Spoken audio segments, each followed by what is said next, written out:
안녕하세요 여러분, 성공합시다.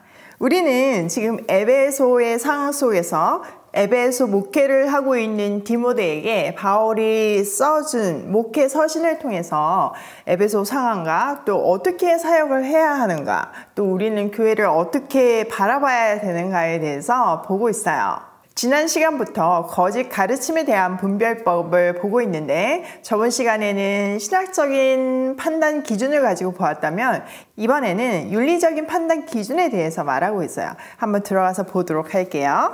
자, 6절. 내게 이것으로 형제들을 깨우치면 그리스도 예수의 좋은 일꾼이 되어 믿음의 말씀과 내가 따르는 좋은 교훈으로 양육을 받으리라. 자, 디모데는 좋은 일꾼이 될 수 있고, 좋은 일꾼의 조건으로는 좋은 가르침이라고 분명하게 밝히고 있어요. 우리가 성경을 제대로 알고, 그래서 하나님을 제대로 안다면 하나님이 주신 풍성한 선물들을 누리면서 이 땅에서 천국을 살 수 있어요.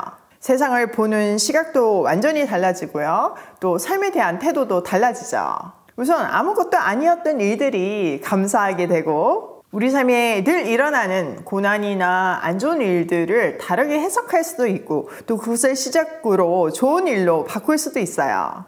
모든 일에 자유함을 누릴 수도 있고요. 바울은 이렇게 사람을 살리는 도구인 복음을 형제 자매들에게 전하라고 말하고 있어요. 디모데가 바울에게 배웠던 것처럼 이제 디모데가 다른 사람을 가르쳐야 하는 차례니까요.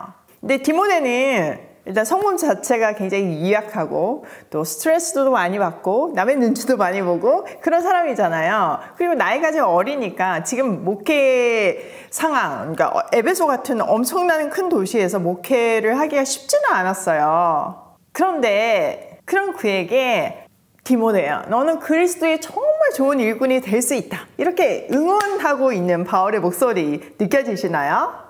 사실 바울이 아무나 에베소에 보내지는 않았겠죠.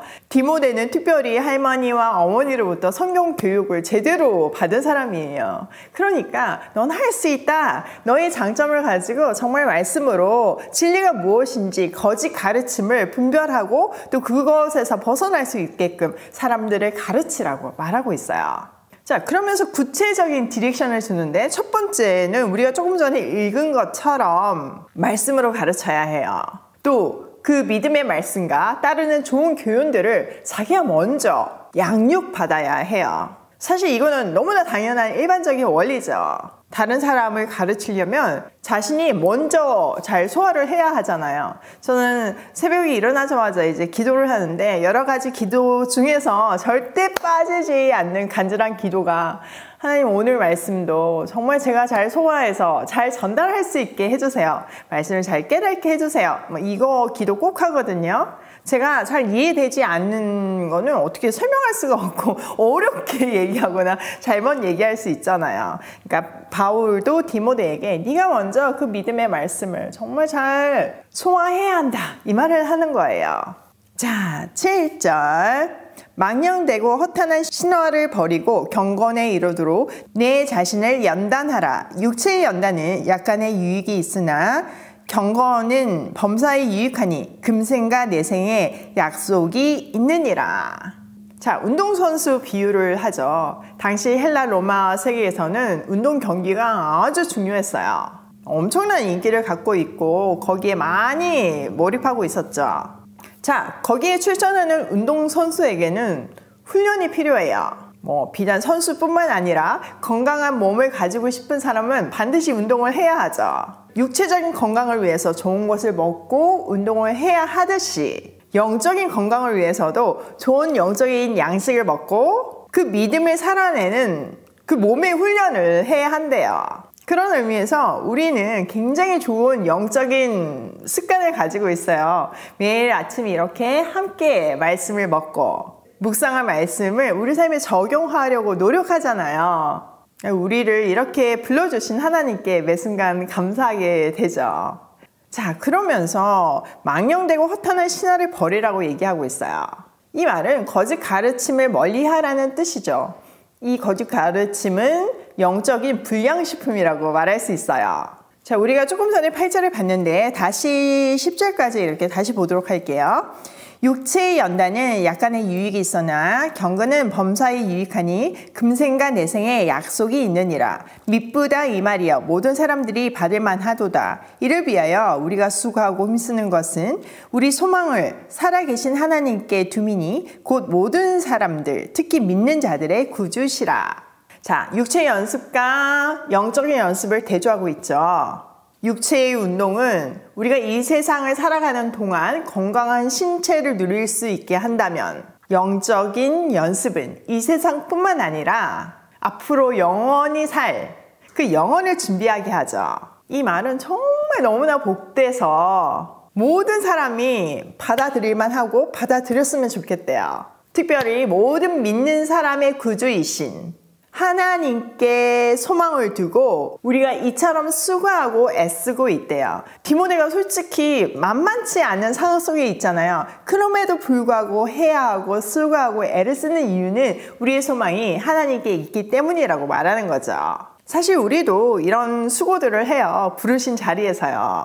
이런 수고들은 지금 이 땅에서의 삶이 끝이라고 해도 사실 할 만한 가치가 있어요. 우리가 경건에 이르려고 노력할 때 스스로가 내 삶에 대한 가치를 높이 매기잖아요. 내 삶이 가치 있다고 생각할 때 우리 삶의 만족도가 높아지고 그 만족도가 높아야지만 행복하잖아요. 그런데 그 정도가 아니라 우리에게는 영화롭게 되어서 영원히 살 하나님의 나라가 기다리고 있으니까 거기에 소망을 두고 수고하고 애쓰라는 말이에요. 자, 11절. 너는 이것들을 명하고 가르치라. 누구든지 내 연소함을 업신여기지 못하게 하고 오직 말과 행실과 사랑과 믿음과 정절에 있어서 믿는 자에게 본이 되어.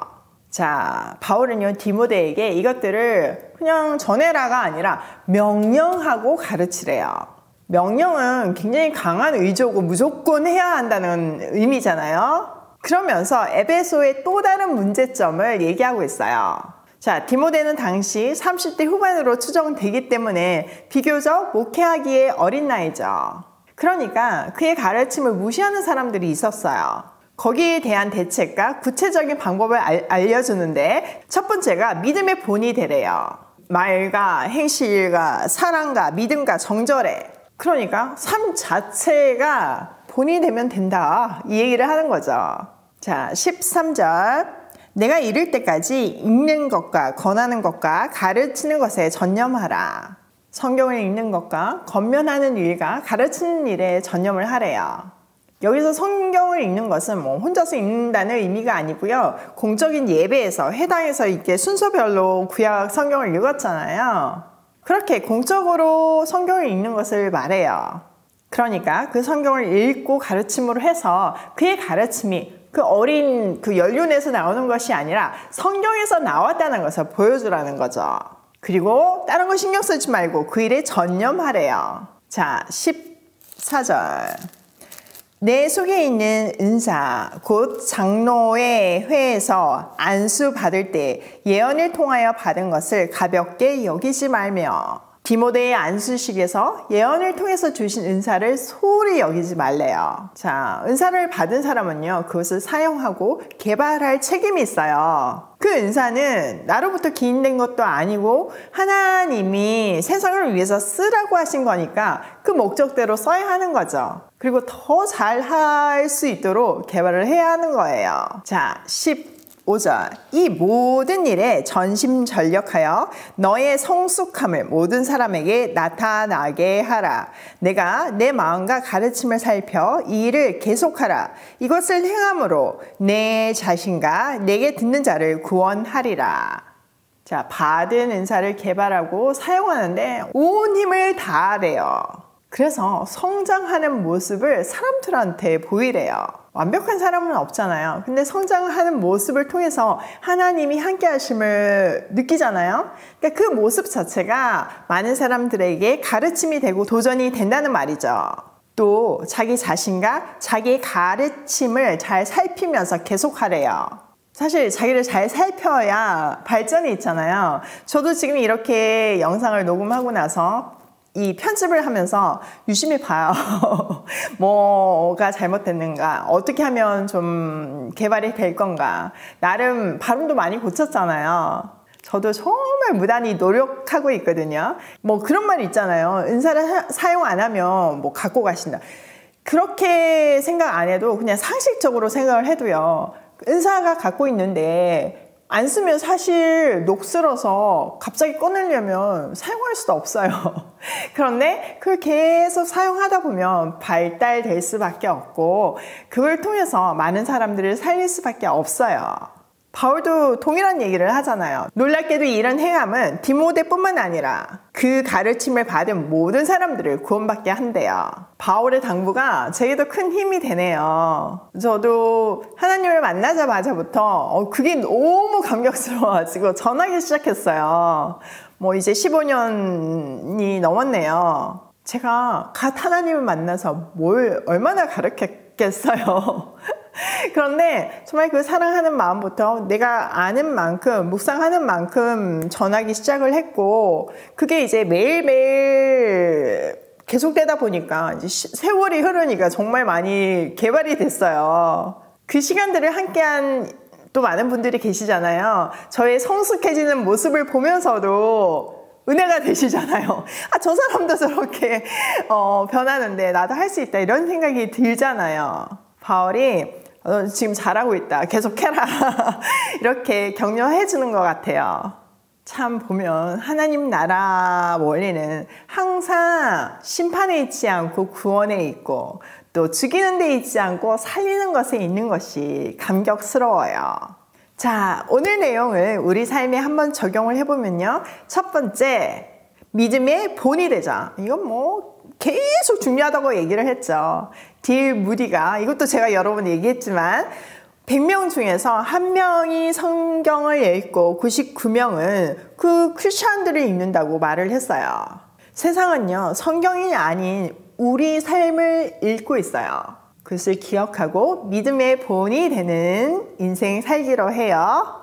두 번째, 주신 은사를 충성되게 사용하고 개발하자. 뭐든지 계속 사용하면 발전할 수밖에 없어요. 그러니까 주신 은사를 묵혀두지 말고, 장롱 면허 만들지 말고 실생활에 사용해서 정말 많은 사람들을 살리는 여러분이 되시길 소원해요. 세 번째, 말씀대로 사는 삶은 나도 살리고 이웃도 살린다. 참, 말씀이라는 것이 나만 살리는 것이 아니라 그 살리는 과정을 통해서 이웃도 자연스럽게 살아나게 되잖아요. 이게 하나님 나라의 신비한 원리인 것 같아요. 오늘도 나에게 주신 은사를 개발하고 사용하며 세상을 살리는 발걸음으로 고고싱해요.